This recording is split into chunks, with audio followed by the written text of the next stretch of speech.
Ahora sí. Bien, bienvenidas entonces nuevamente a la clase de hoy, día lunes 5 de octubre del 2020. Vamos a seguir con nuestro trabajo académico. Voy a preguntarles, ¿se escucha bien lo que estoy diciendo, señoritas? Sí, profesor. Muy bien, muy bien.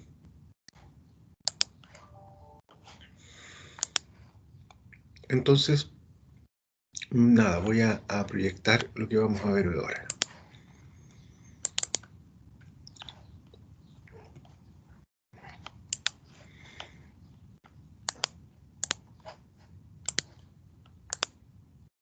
Bien. ¿Se ve bien la diapositiva? Sí, profe. Vale.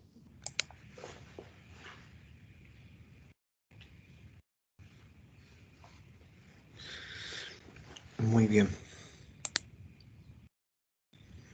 Bueno, estamos comenzando a ver el concepto de familia y la familia en el contexto educativo.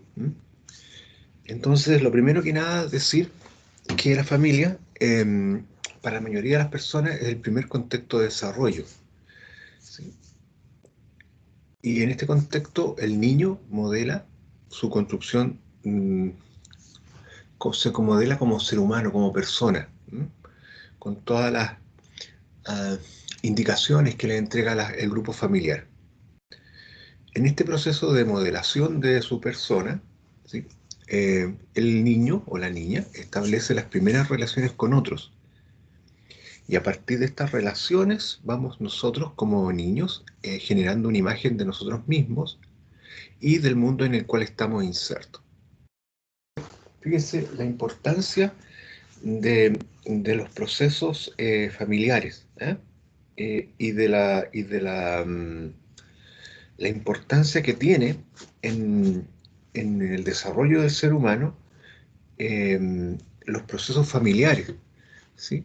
Y cómo a partir de las relaciones que surgen al interior de la familia, los niños y las niñas van modelando su persona.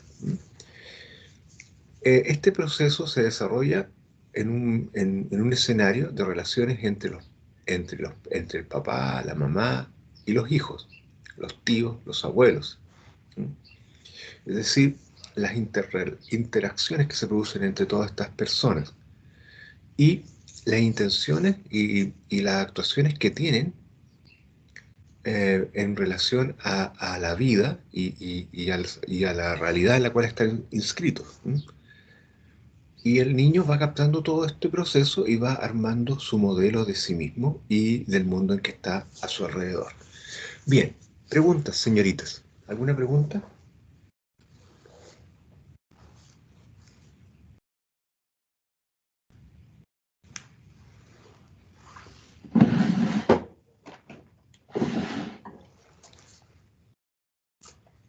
No. Entonces continúo. La naturaleza y las funciones de la educación familiar. Es muy interesante esto porque eh, um, bueno, pueden ver el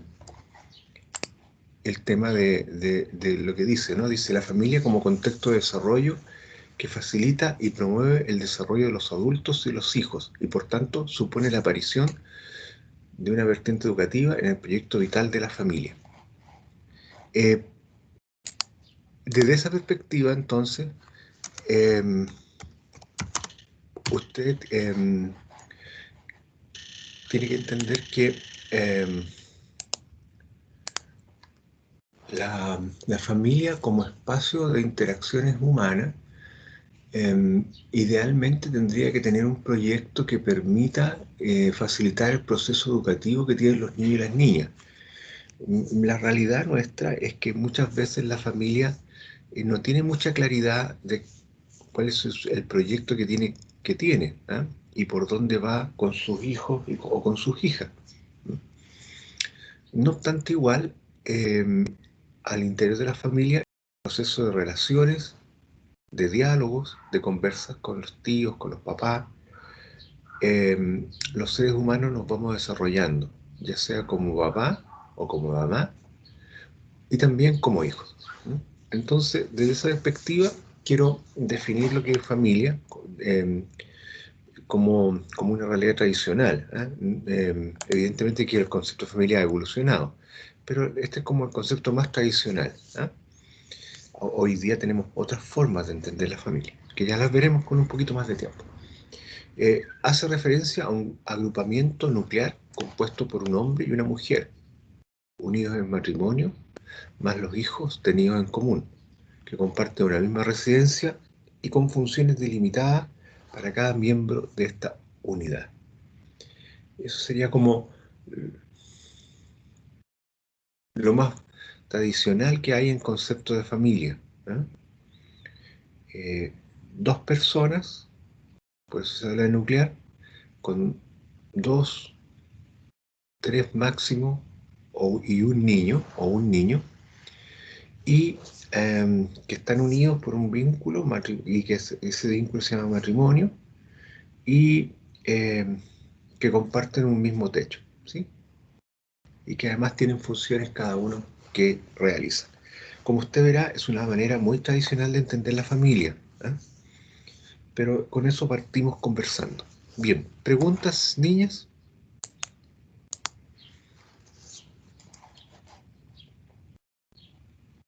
¿Se me quedaron dormidas con el relajo? No, profe.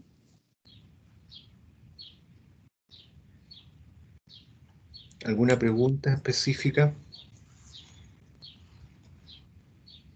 Está todo claro, profe. Ya, seguimos andando entonces. Eh, Hoy día, en la problemática actual, tenemos una dificultad en definir la familia porque hay una pluralidad de formas familiares que coexisten en la actualidad, ¿sí? Están las familias nucleares clásicas, que es lo que vimos antes, ¿sí? Que es lo que está con rojito, por eso lo puse con rojo, lo voy a poner en blanco ahora, ¿bien? Que es lo que estábamos viendo antes, ¿sí? Y, pero también hay familias adoptivas, ¿sí?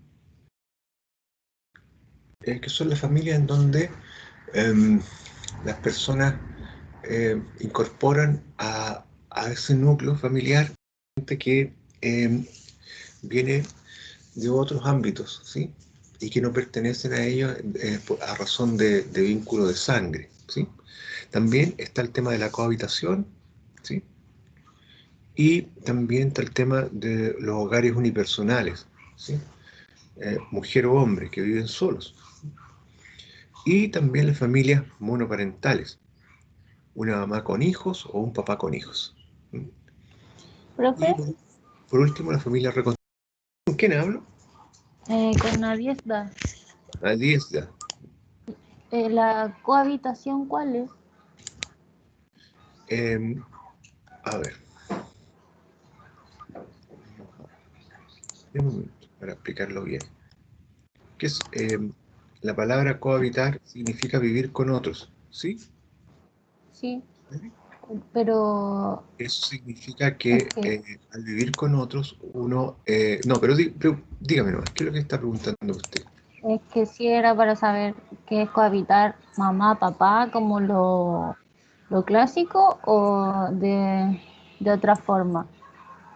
Eh, Profesor, ¿cómo de lo clásico? No le entiendo. A ver, explíquese un poco más, Nadia. Como la familia clásica, como la que nombró usted, que era mamá, papá. ¿Sí? Entonces, cohabitar es así o es como, bueno, sería cohabitar sin el matrimonio, como que viven juntos, Claro, como convivir. exactamente, eso es. Ah, ya. ¿Sí? Cohabitar es eso, es vivir con otro pero sin el vínculo legal del matrimonio. Mire qué bien, eso es. ¿Ve que sabe más de lo que usted cree? Michelle Montesino me dice que no me escucha nada. ¿Los demás me escuchan? sí, profe, se escucha. Sí, se escucha bien. Parece que es. Entonces parece que es usted. Lo voy a poner. Ya. Entonces, sí, a eso se refiere el tema de la cohabitación. ¿Sí? Sí. Se define como la situación de convivencia marital estable de una pareja sin vínculos matrimoniales legales. Hay una estabilidad, sí, pues chiquilla. Pues hay gente de repente que nunca se casó ni por el civil ni por la iglesia, hablemos de forma muy sencilla, pero llevan 30 años juntos, eso es más matrimonio que cualquier matrimonio, ¿o no? 30 años viviendo juntos y no se casaron por ese motivo, porque vivían muy lejos. Por ejemplo, de repente se produce que la gente, antiguamente, no sé hoy día, cuando no había tanta conectividad en este país, los caminos no estaban bien hechos, entonces costaba mucho que la gente llegara de algunos lugares apartados, con malos caminos, y en donde no había micro y donde solo se andaba por caminos muy, muy angostos, entonces la gente no podía tener acceso al registro civil o tampoco tenía acceso en su defecto, así es que son religiosos, a un pastor evangélico o a un sacerdote católico. ¿Mm? Entonces, claro, de repente hay gente que cohabita, ¿sí? Que están juntos, que llevan muchos años y que han establecido un vínculo de cariño y que eso también es familia. Bien, ¿queda claro? Sí, profe. Sí. Más preguntas, díganme por favor. Y las familias monoparentales entonces son aquellas que tiene, por ejemplo, la mamá nomás, o el tío, o la abuelita, ¿sí? O el abuelito, o solo el papá, con los hijos, ¿sí? Y las familias reconstituidas, cuando una mamá tiene hijos y un papá también tiene hijos y se juntan. Ahora, es un poco más complejo cuando que el papá traiga a los hijos a una nueva familia porque generalmente a veces lo pareciera ser que lo común sería, mm, sin perjuicio de cargarle la responsabilidad solo a la madre, que los hijos siempre están más con la mamá, ¿cierto? Lo que no significa que el papá tiene mucha responsabilidad en el tema porque los hijos es producto de la relación de dos personas, no solamente de una persona. Claro, la mamá los anida en su interior y los da luz después. Tiene una relación mucho más cercana e íntima con los niños, ¿sí? En su vientre. Bien, preguntas, chiquillas. ¿Queda claro? Yo estoy tratando de hacer un recorrido simple. Yo sé que ustedes en algún minuto van a tener que estudiar esto con mayor profundidad porque tiene que ver mucho con lo que ustedes hacen en los jardines y en los colegios, ¿no? En la prebásica en general. Aquí lo que importa es lo siguiente, chiquillas. Miren, aquí hay una cosa importante. Cuando uno entiende que todos estos son familias, es porque detrás no solo hay una unión de tipo eh, así de estar al lado de otra persona, ¿no? Sino que también hay una unión de cariño, de afecto, ¿sí? De protección, de ayuda. A veces peor, a veces mejor, a veces súper bien. ¿M? Depende cómo sean las familias. Pero siempre hay lazos de mucho cariño. Bueno, ¿por qué les cuento todo esto? Porque claro, uno tiende, en los colegios por lo menos, porque yo no he tenido la experiencia como la que van a tener ustedes, que es la de trabajar, pero creo que en este sentido son parecidos con las familias de los niños de prekinder o de kinder o de sala cuna. Eh, Aquí lo que importa es entender que todas estas son familias, que no solo la familia nuclear es la familia, voy a decir algo, mucha gente cree que esta es la única familia, la familia nuclear clásica, es la única familia bien constituida. No sé si me explico con eso. ¿Se entiende lo que estoy diciendo? Sí, profesor. Sí, pero pareciera ser que no, porque un niño de una familia adoptiva también puede tener mucho cariño y puede ser un niño que esté muy bien. Y lo mismo en un proceso de cohabitación, lo mismo en un proceso de familia monoparental y también en una familia reconstituida. ¿Por qué les Profesor. ¿Por qué les digo esto? Sí, señorita, dígame. ¿Qué sucede con las familias homoparentales? Ah, también, se me había olvidado incorporarla, tiene razón. 7.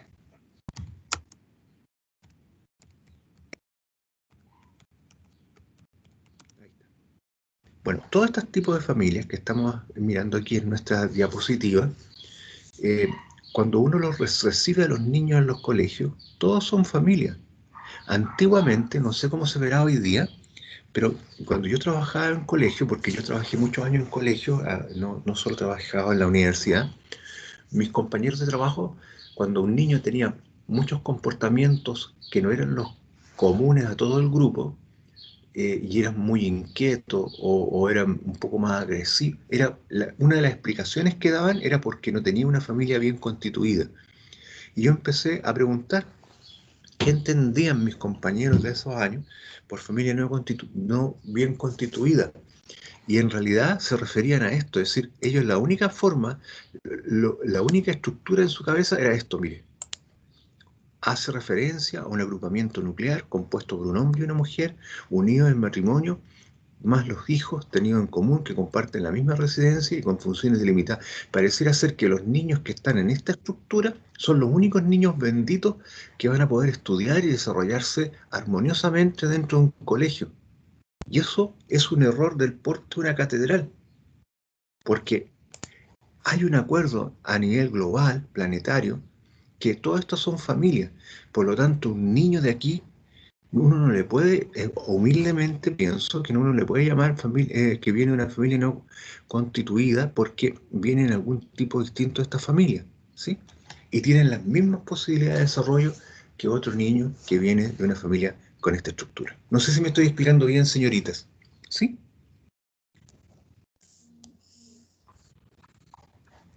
Sí, profesor. ¿Por qué les digo esto? Porque en el fondo ustedes se van a topar con ese problema.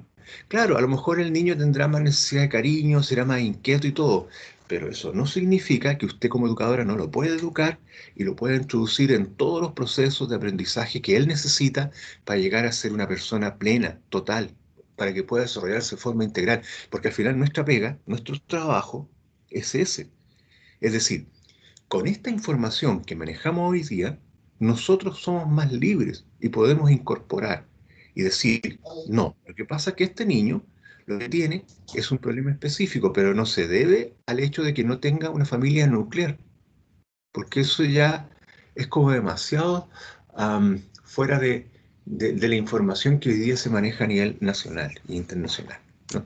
Claro, evidentemente tendrá, me imagino que un niño que ve a un papá y a una mamá podrá tener eh, mm, mm, doble cariño, si usted quiere, ¿no? Por un lado tiene una mamá que le dice una cosa y papá también, cuando están de acuerdo. Pero eso no significa que aquel que se crió solo con mamá o solo con papá no vaya a poder desarrollarse de forma plena. Eso sería seguir pensando eso, por lo que yo les explico, que yo vi en mi colegio, hace unos años atrás, cuando yo trabajaba en colegio, sería pensar en forma muy atrasada. ¿Mm? Bien, si Yo, continuemos entonces. ¿Aló?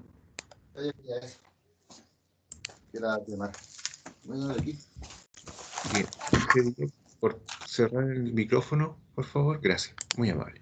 Bien, entonces, producto de diversos cambios sociales, económicos, legales, demográficos, culturales, ya no es la familia ya no es una institución única, sino que se caracteriza por su diversidad. Y aquí ustedes, señoritas, tienen una serie de autores desde los años 97. Fíjense lo que estoy diciendo.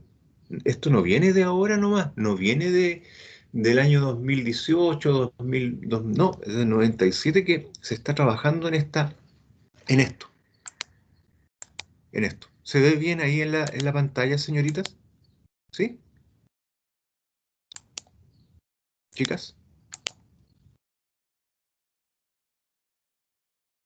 sí, profe, se está mostrando la diapositiva de la problemática donde se mencionan los tipos de familia. Bien, ok. Mire, eh, lo que yo les digo yo es que esos tipos de familia se vienen tratando desde el 97. Si usted se fija, dice Bernades, 1997, Gracia y Musitu, 2000, Vila, 2000, Musito y Cava, 2001. Imagínense toda la cantidad de literatura que hay para decir que ya la familia no es una institución única. La familia ya no es la familia nuclear o la familia patriarcal más atrás, donde había un patriarca. Ahora tampoco es la familia nuclear, sino que hay más tipos de familia. ¿Vale? Imagínense todos los autores que hay de 2000 para acá, 20 años. Tienen que haber una cantidad de autores gigantes. ¿Sí? Yo se los podría poner aquí, pero nos vamos a aburrir. Simplemente quise anotar estos para que ustedes se den cuenta de lo siguiente, estudiantes. El problema de entender que la familia no es una institución única hoy día, en 2020, no es un tema de años atrás. Es un tema que se viene trabajando a nivel nacional e internacional desde 1997, incluso diría de más atrás. Bien, entonces, ¿qué funciones cumple la familia en la actualidad para que sea tan importante en la vida de las personas? Esa es una muy buena pregunta, ¿sí? Esa pregunta la vamos a responder con lo que dice acá. Para Iglesias de Husserl y Louis Flaquier, la familia es fundamental en dos aspectos básicos de la vida de las personas, ¿sí? Primero, en la crianza y en la educación de los hijos. ¿Qué significa eso? La socialización familiar. ¿Sí? Entonces, ¿cuál es la función que cumple en la actualidad la familia? ¿Por qué es tan importante la familia en la vida de las personas? ¿Por qué es tan importante la familia en la vida de los niños que ustedes reciben en los jardines infantiles o en el colegio, en la prebásica? ¿Por qué es tan importante? Bueno, según estos dos autores y según todos los autores que hay para adelante, dicen que es importante en la crianza y en la educación de los hijos. Y a esto se le llama socialización familiar. Si me permite un minutito, voy a mostrarles una diapositiva para que me entiendan qué estoy tratando de decir.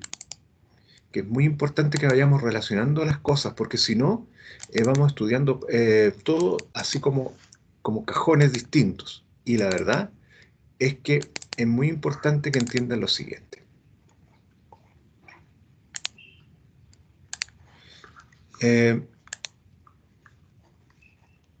Bien. ¿Se ve la diapositiva amarilla ahora? Sí, profesor. Mire, ¿qué es lo que dice ahí? Socialización.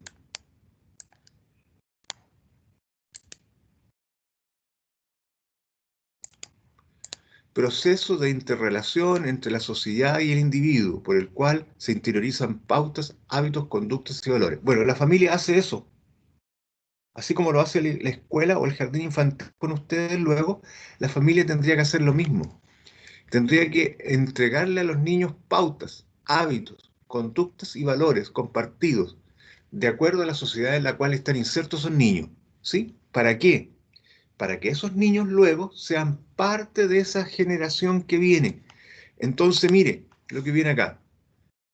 En este proceso de socialización se integra a la persona, en este caso al niño de 4 años, porque es una persona, ¿no? No es una personita, es una persona, ya es persona, en el grupo para aprender, para adaptarse, para que se, para que se abra a los demás, para que conviva con ellos y reciba la influencia de la cultura.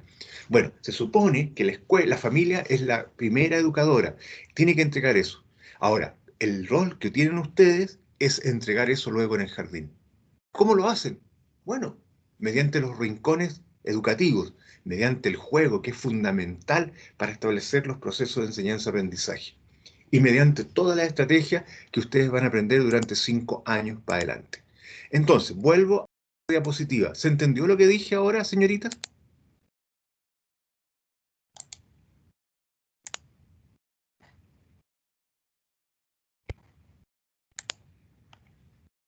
Se me están quedando dormidas y con la falta de azúcar ya es hora de comer, Y ¿no? profe, que se entendió.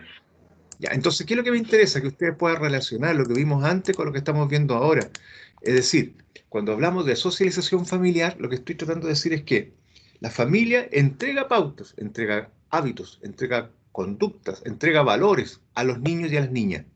Pero llega un minuto en que quedan cortos. Discúlpeme que lo use este término, pero que me entiendan, ¿sí?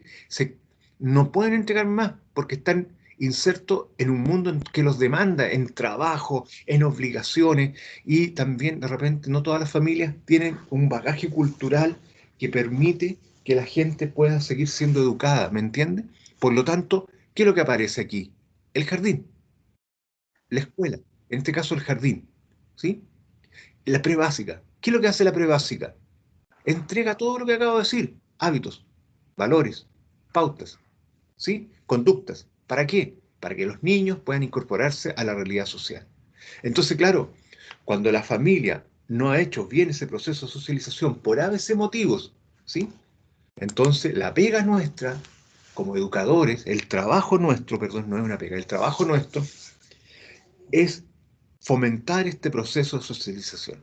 Que no hizo bien la familia por ABC motivos, o que hizo muy bien por ABC motivos, ¿sí? Entonces, ¿qué es lo que es la escuela? ¿Qué es lo que es el jardín?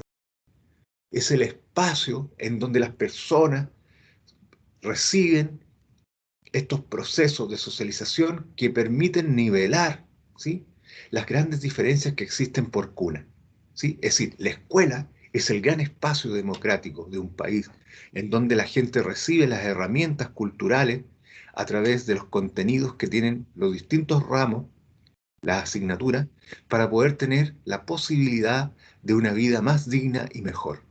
Entonces, por otro lado, entonces la familia no solo socializa, ¿sí?, no solo entrega pautas, hábitos, valores, ¿sí?, sino que también la familia es una fuente de apoyo material, es decir, pasa la platita para la leche, para la comida, y también una fuente de apoyo emocional, pero no solo cuando uno es pequeño, sino que a lo largo de todo el ciclo vital, ¿sí? Bien, señoritas, preguntas. No sé si voy no sé si me van entendiendo. Lo que quiero hacer es ir relacionando con lo que ya hemos visto y también con la escuela, en este caso con el jardín infantil. Preguntas, niñas, para que entiendan que este módulo, que se llama Fundamentos Sociológicos de la Educación, tiene sentido en cuanto nos introduce en contenidos que nos permiten entender los procesos educativos um, fundamentales y cómo nosotros podemos aportar esos procesos educativos desde los fundamentos sociológicos. Muy bien. Preguntas.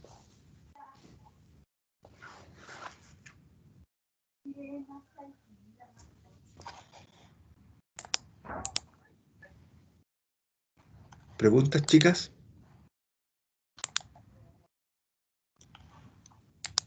Ninguna pregunta, profesor. Mire, tengo 30 en la sala.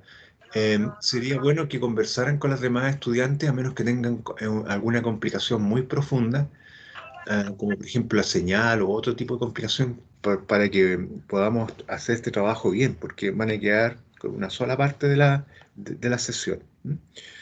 Para que ustedes les digan, ¿no? Pues me ayuden en ese sentido el refuerzo. Ya, seguimos adelante entonces. Bien. Entonces, la familia sería la unión de personas que comparten un proyecto. Se fija que es mucho más amplia esta definición. Vital, de existencia común, que que se quiere duradero, en el que se generan fuertes sentimientos de pertenencia a dicho grupo. Existe un compromiso personal entre sus miembros y se establecen intensas relaciones de intimidad, reciprocidad y dependencia. Entonces, desde esa perspectiva, em, lo que nosotros tenemos que tener claro aquí es que la, ya nos está hablando de un... Ay, por favor, ¿podrían apagar los micrófonos porque hay alguien que lo tiene al aire y hay música detrás? Y me impide que pueda hablar bien. Em, entonces se está ampliando el concepto de familia, ¿sí? Porque se está hablando de un proyecto vital, de existencia común, ¿sí? Es decir, eso que está ahí. Fíjese que eso es re importante, eso que está ahí. ¿Eh? Comparten. ¿Qué es lo que es familia? Las personas que se juntan para compartir un proyecto de vital de existencia en común, que se requiere duradero, duradero, ¿sí? Que no es por un ratito nomás, sino que se quiere ser duradero. Bien, fíjese lo que dice más abajo. Fuertes sentimientos de pertenencia al dicho grupo. ¿Se fija? Y un compromiso, ¿sí?, entre los miembros y en donde se establecen intensas relaciones de intimidad, ¿sí? Esas son como las condiciones, ¿no? De reciprocidad, ¿sí? En donde ¿entiende la palabra reciprocidad?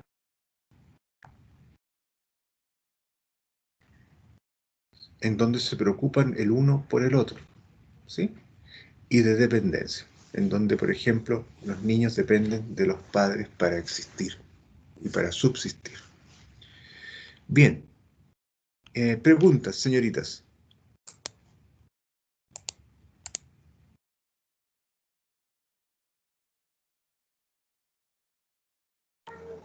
No una pregunta, es como un comentario. Dígame.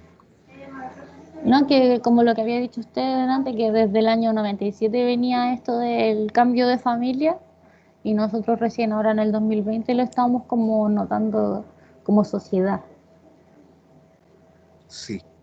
¿Por qué Porque cree usted aquí, que se da porque eso? aquí yo creo que nuestra sociedad tiene un pensamiento muy cerrado.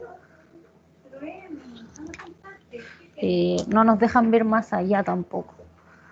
Eso viene desde las mismas familias también.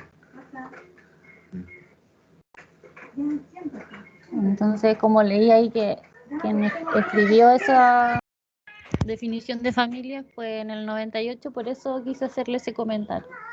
Sí, muy bueno su comentario, Diana, ¿eh? Sí, hay... pero hoy día tenemos una ventaja, Nadia, que podemos nosotros tener acceso a Internet y podemos buscar información en todo el mundo. Ah, incluso si no está en español, en inglés, la podemos traducir con los traductores.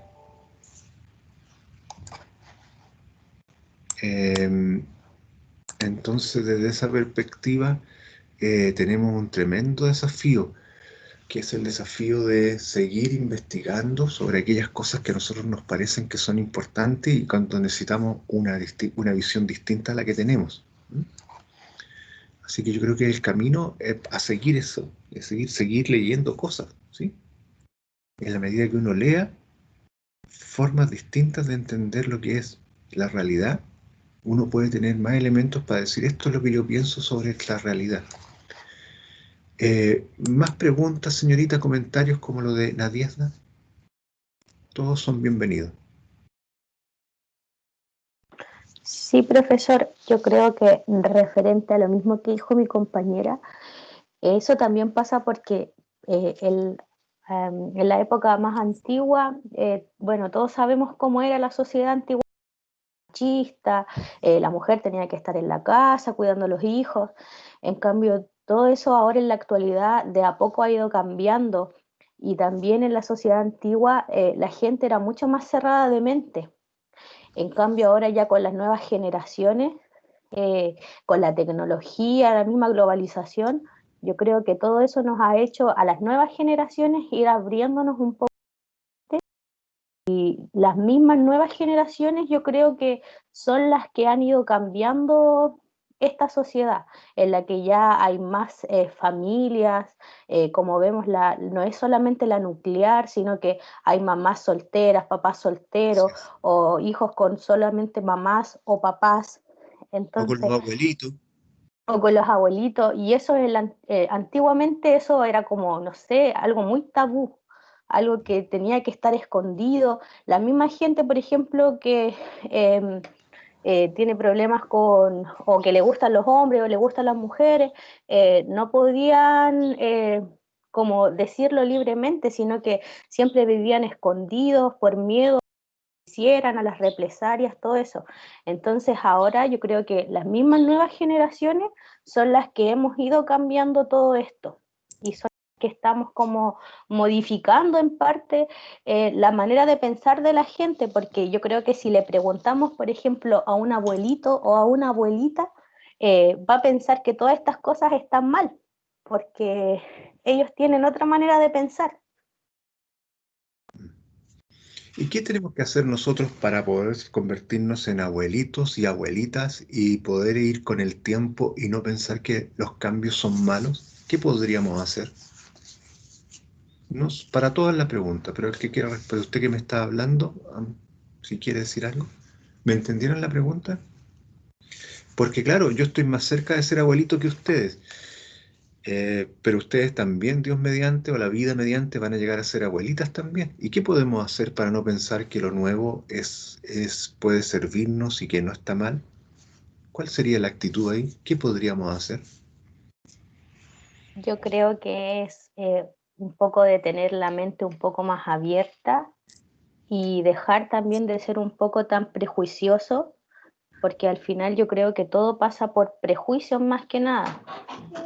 Y también dejar de pensar en tanto estereotipo, porque eso también nos lleva a pensar que hay cosas malas que en realidad no para todos son malos.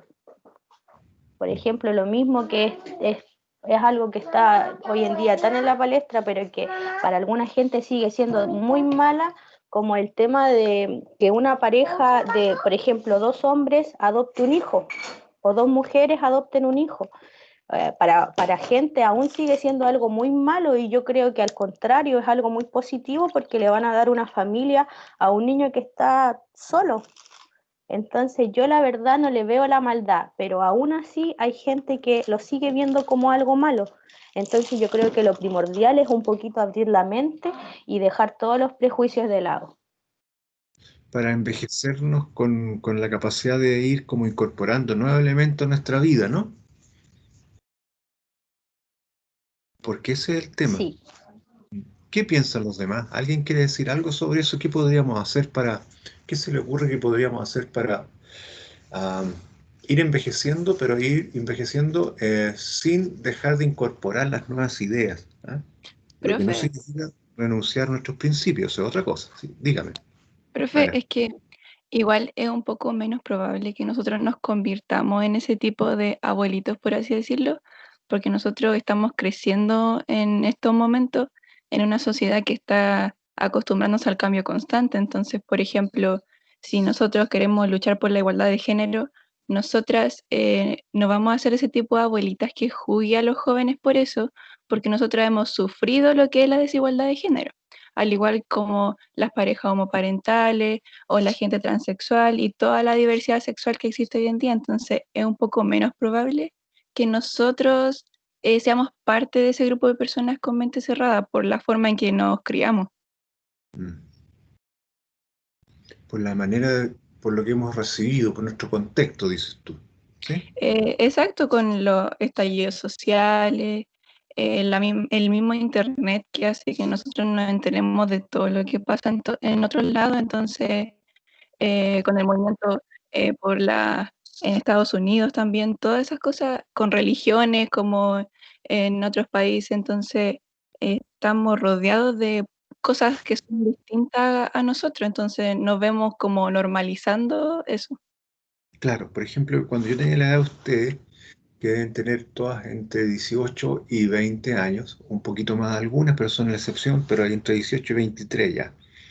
No existía internet, ¿m? Y impensable que yo pudiera tener acceso a la información como la que tenemos hoy día, que es una maravilla.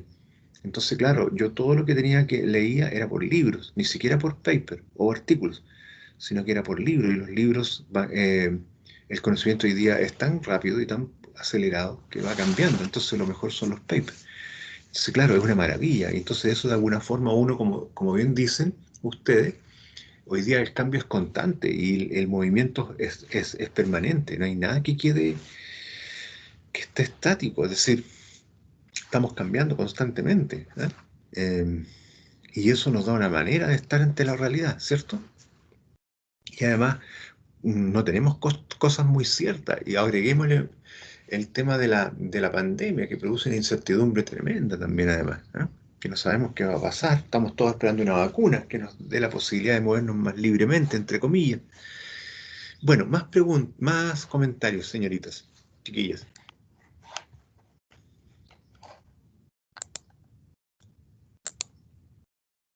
¿No? ¿No hay más comentarios? ¿Cómo no? ¿Qué podemos hacer para no volvernos? ¿Qué piensan que podemos hacer para no envejecer con una apertura de conocimientos, de emociones, de búsqueda de caminos nuevos? ¿Cuál sería el camino ahí? ¿Qué se le ocurre? Algo más. ¿Cómo podemos envejecer así?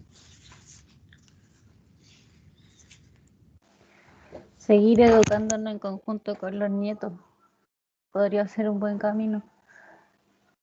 Sí, Como nosotros nos vamos a ir quedando atrás, se podría decir, porque todo va a ir avanzando y nosotros vamos a ir envejeciendo, entonces quizás ya no vayamos manejando las tecnologías que sigan o la nueva información, y los mismos nietos que vayamos a tener nos pueden ir informando y enseñándonos cómo utilizar esta información para seguir aprendiendo. Ok. Bien, ¿alguien más quiere decir algo? Muchas gracias, Nadia. ¿Alguien más quiere decir algo? ¿Chicas? ¿No? Bien, entonces sigo. Mire, aquí hay una cosa interesante que es la siguiente. Ahora la pongo. Deme un minuto. Entonces, estábamos viendo que la familia es una unión de personas que comparten un proyecto vital, de existencia en común. ¿Se fija?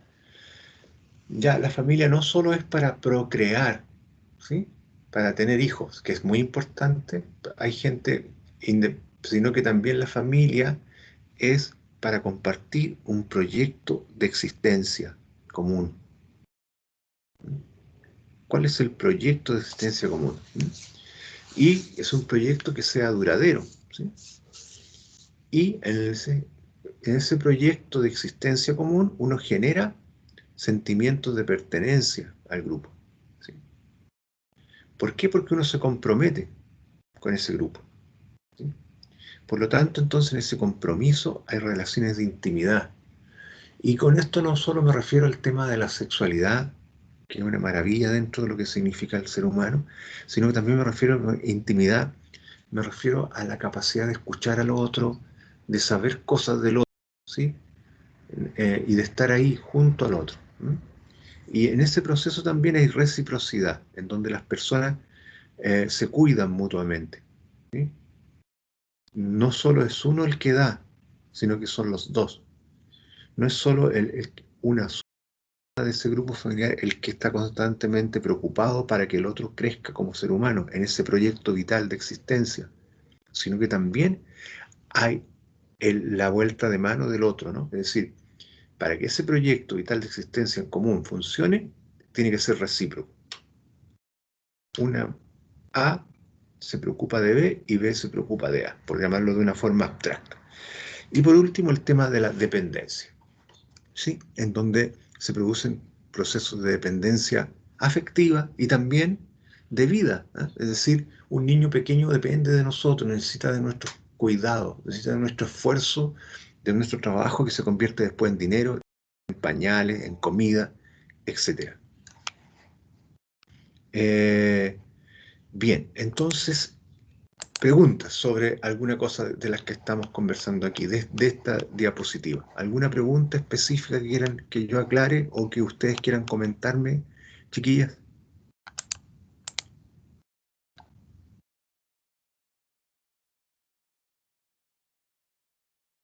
No, sigo entonces. Bien. Entonces, en esa perspectiva, las funciones de la familia.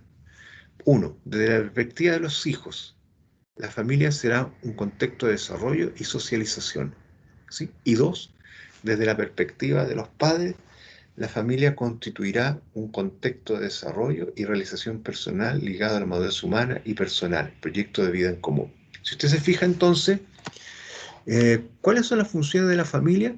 Puede ser que otro autor diga otras cosas, sí, pero yo voy a decir esto. Funciones de la familia, que está sacado de Rodrigo y Palacios. Bueno, ¿cuáles son? Desde los hijos, bueno, para los hijos la familia es un contexto de desarrollo y socialización. Lo que vimos antes, en la familia el niño aprende hábitos, ¿sí? Mientras más hábitos aprende, mejor, porque cuando llegan al jardín es más fácil educarlos. Si llegan con menos hábitos, entonces tenemos el deber educativo y el deber moral de hacerlos que tengan hábitos. Y se entregan conocimientos, se entregan valores. Bueno, lo mismo que hacemos en la escuela, ¿se fija? En el jardín. Y por otro lado, la familia de la perspectiva de los papás, ¿sí? Es un espacio en donde la gente aprende a ser papá, entonces, y aprende a ser mamá.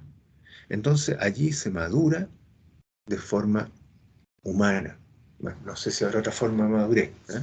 Pero uno aprende a ser persona ahí, con los hijos, y se equivoca y también le achunta.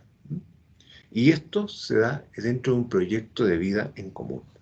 Que ese proyecto de vida en común muchas veces no tiene nombre y tampoco no es que no es que los dos se pongan de acuerdo y, y, y a partir empiecen los dos a decir, bueno, nosotros vamos a hacer un proyecto en común, estos son nuestros objetivos. No, no, no. Muchas veces no tiene nada de eso, pero sí hay un deseo de ir adelante, de quererse y de hacer procesos humanos que les permitan ser personas. Bien, bueno, desde esa perspectiva entonces, siguiendo a los dos, a este autor, Palacio y Rodrigo, cuando consideramos a los padres no solo como promotores del desarrollo de sus hijos, sino también como sujetos que están ellos mismos en el desarrollo, emergen funciones de la familia, que consideran estas como un escenario. Entonces, desde esa perspectiva, nosotros vamos a decir entonces que la familia es el espacio o el escenario, ¿sí? Escenario, vamos a traducir, suena como es el contexto, eso lo vamos a poner como contexto. Escenario sería como contexto, ¿sí? Es el espacio, el ámbito, ¿sí? El lugar en donde se construyen personas adultas con una determinada autoestima y sentido de sí mismo, ¿sí?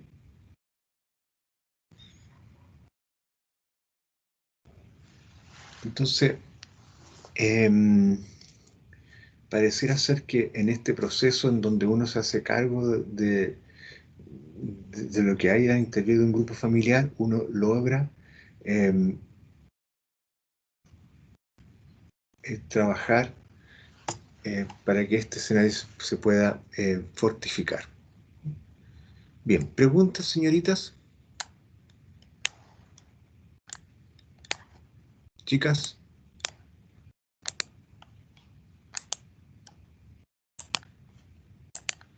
¿Preguntas?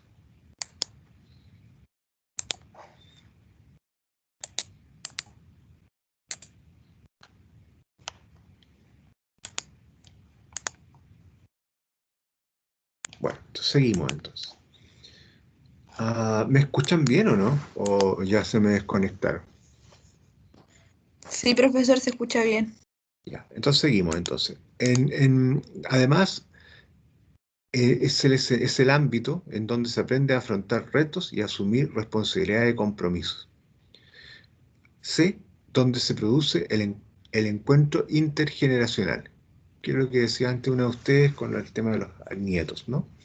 Y D, donde se encuentra apoyo para las diversas transiciones vitales que el adulto ha de realizar y constituye así un lugar de apoyo cuando todo cambia y peligra el sentido de la continuidad personal. Entonces, como ustedes se dan cuenta, la familia es un ámbito, es el espacio, ¿sí? Es acá. Aquí lo vamos a poner todos juntos para que se entienda una sola lámina, para que ustedes puedan tener una visión más bien de conjunto. A ver, ahí está. Ahí está.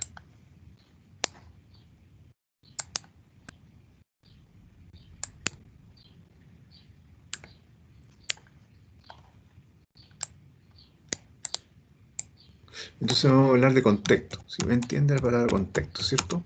Es un espacio, es un ámbito, es un escenario donde... Entonces la familia sería eso, ¿no? Vamos a agrandar este de aquí.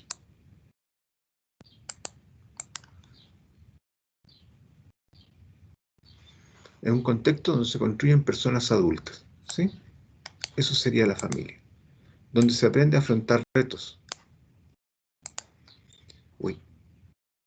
donde se produce el encuentro intergeneracional y donde se encuentra apoyo para caminar por la vida. Sí, eso sería la familia. Entonces, como usted ve, el tema de la familia es vital para el desarrollo de las personas que la constituyen.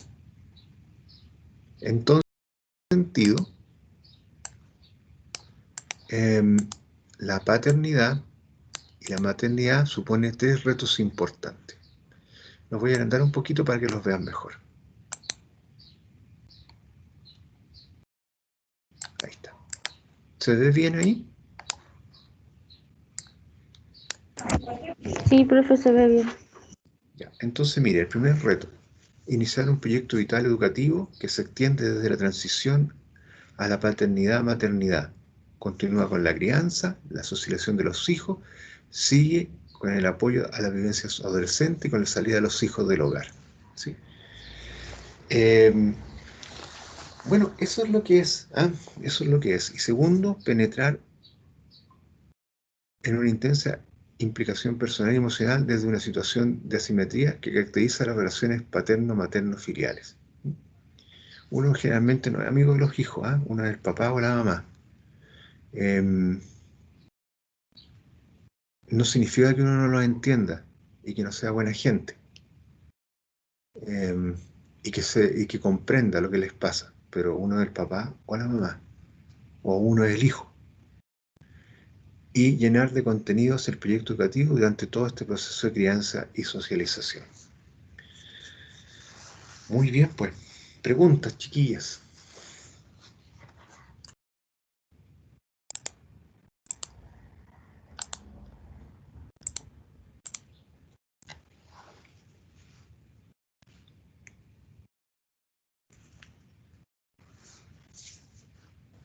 Profe, en el texto que leímos antes de la clase, recuerdo que siempre se tocaba el punto de paternidad, pero nunca maternidad, en el fragmento que leímos durante la clase. Sí, lo que pasa es que depende de los autores, ¿sí? Hay autores que hablan de paternidad y entienden, entienden la paternidad como como la responsabilidad que se tiene sobre los hijos, ¿sí? Y depende de cada autor. Hay otros autores, en cambio, hoy día que hablan más bien de paternidad y maternidad. ¿Le llamó la atención eso, que no se tocara el tema de la maternidad?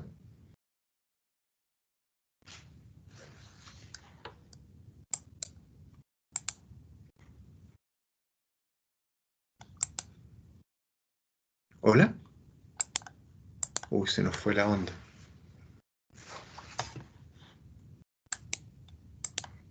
¿Hola?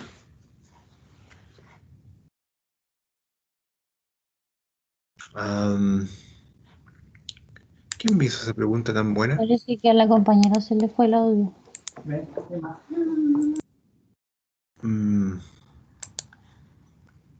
Bueno, nada, lo que yo quería decir es que, claro, depende del autor, es cómo se enfoquen las cosas, pero en todo caso, yo, pues, bueno, ustedes ya saben ya que hablo de paternidad y de maternidad, por algo lo pongo acá, ¿no?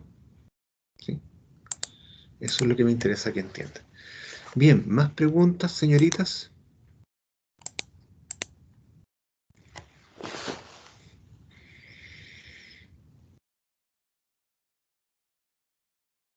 ¿No? Muy bien, entonces dejamos hasta aquí la clase por hoy. Creo que hemos avanzado bastante. Ha sido muy interesante para mí estar hoy día con ustedes. Yo quería pedirles lo siguiente, decirles lo siguiente. La próxima semana, el 12 tenemos feriado, entonces nos encontraríamos el 19, ¿sí? Una pregunta. ¿Tenemos fijadas ya las pruebas o todavía no las he fijado con ustedes? Porque tengo una leve confusión ahí con los otros cursos, con ustedes, con el curso de ustedes. Las pruebas, ¿las fijamos, las fechas? ¿Hola?